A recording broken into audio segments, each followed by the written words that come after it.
आलेला आहे की राजपथ हा नेहमी रहदारीचा मार्ग आहे. आपण या ठिकाणी ग्रामीण भागात मार्ग जाणाऱ्या रस्त्या पण आहे आणि नेहमी हा वर्दळीचा आणि मुख्य रस्ता असा हा पार्क आहे.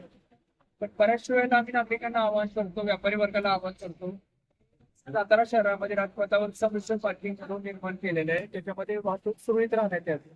परंतु बऱ्याच वेळेला असं निदर्शनास येते की जाणून बुजून काही नियमांकडे दुर्लक्ष करतात आणि डबल साइडिंग मध्ये संमिश्र पार्किंग झोन असताना देखील साईडला फोर व्हीलर मध्ये तसेच समोर राहतात आणि त्याच बऱ्याचशा राजपथावरील व्यापारी वर्गाला आवाहन करण्यात आलेलं आहे. त्यांना परत एकदा सांगण्यात आलेलं आहे की तुमच्या जे काही फोर व्हीलर्स आहेत त्या नो पार्किंग झोन मध्ये लावू नका. त्याचबरोबर ज्या ठिकाणी संमिश्र पार्किंग आहे त्या संमिश्र पार्किंग झोन जे ग्राहक वर्ग नागरिकांना जर डबल पार्किंग करत असतील तर त्यांच्यावर यापुढे वाहतूक शाखेच्या माध्यमातून कडक कारवाई करण्यात येणार आहे आणि याबाबत आज आम्ही नोटिसा पण इश्यू केलेल्या आहेत.